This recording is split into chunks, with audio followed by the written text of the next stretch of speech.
हर हर महादेव। आज हम आपको द्वादश ज्योतिर्लिंगों में से एक बाबा बैद्यनाथ धाम की महिमा के बारे में बताएंगे।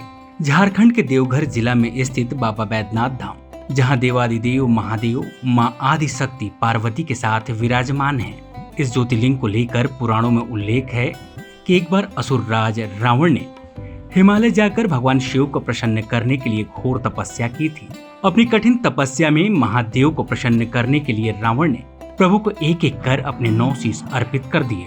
रावण ने देवादिदेव महादेव के चरणों में अपना 10वां शीश भी अर्पित करने की कोशिश की, लेकिन इसी बीच प्रभु प्रसन्न होकर प्रकट हो गए और बाबा भोलेनाथ ने रावण के 10 शिरों को ज्यों का त्यों कर दिया। साथ ही असुरराज रावण को वरदान मांगने को कहा। इस पर असुरराज रावण ने प्रभु को लंका चलने की विनती की।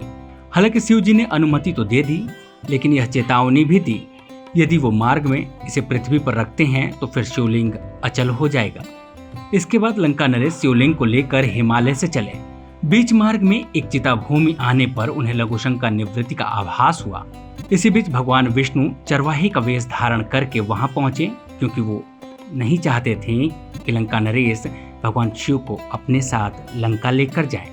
रावण की दृष्टि जैसे ही चरवाहे पर पड़ी तो रावण ने चरवाहे से अपनी पीड़ा बताई और शिवलिंग को उन्हें थोड़ी देर अपने पास रखने का आग्रह किया।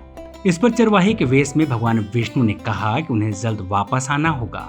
इस पर रावण मान गए और निवृत्त होने के लिए वहां से प्रस्थान किए। इस बीच जब समय बीतने के बाद रावण शिवलिंग लेने के लिए नहीं आए तो चरवाहे ने शिवलिंग को भूमि पर रख दिया और वहां से प्रस्थान हो गए। जब लंका नरेश वहां लौट कर आए तो उन्होंने देखा कि शिवलिंग भूमि पर है और वो चरवाहा को यहाँ वहां देखने लगे। फिर असुरराज पूरी शक्ति लगाकर शिवलिंग को उठाने का प्रयास करने लगे, लेकिन वो असमर्थ रहे। इससे निराश होकर उन्होंने अपने अंगूठे से शिवलिंग को भूमि पर दबा दिया और लंका लौट गए। इस घटना के उपरांत भगवान ब्रह्मा विष्णु आदि देवताओं ने इस शिवलिंग की पूजा की।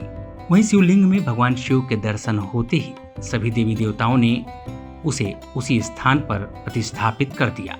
आज वर्तमान समय में बाबा बैजनाथ धाम के नाम से इस शिवलिंग को जाना जाता है। 12 ज्योतिर्लिंगों में से एक यह लिंग झारखंड के देवघर जिला में स्थित है। प्रत्येक वर्ष सावन माह में यहाँ भव्य मेले का आयोजन होता है। साथ ही पूरे वर्ष देश दुनिया से भक्त यहाँ भगवान के दर्शन के लिए आते हैं। ऐसी मान्यता है कि सावन मास में जो भी भक्त सच्चे मन से प्रभु के दर्शन व पूजन करता है, उसकी सभी मनोकामनाएं पूर्ण होती है। ब्यूरो रिपोर्ट, ई न्यूज टीम। ऐसी ही खबरों के लिए जनता की आवाज को जरूर सब्सक्राइब करें और हाँ, लाइक, शेयर और कमेंट करना बिल्कुल ना भूलें।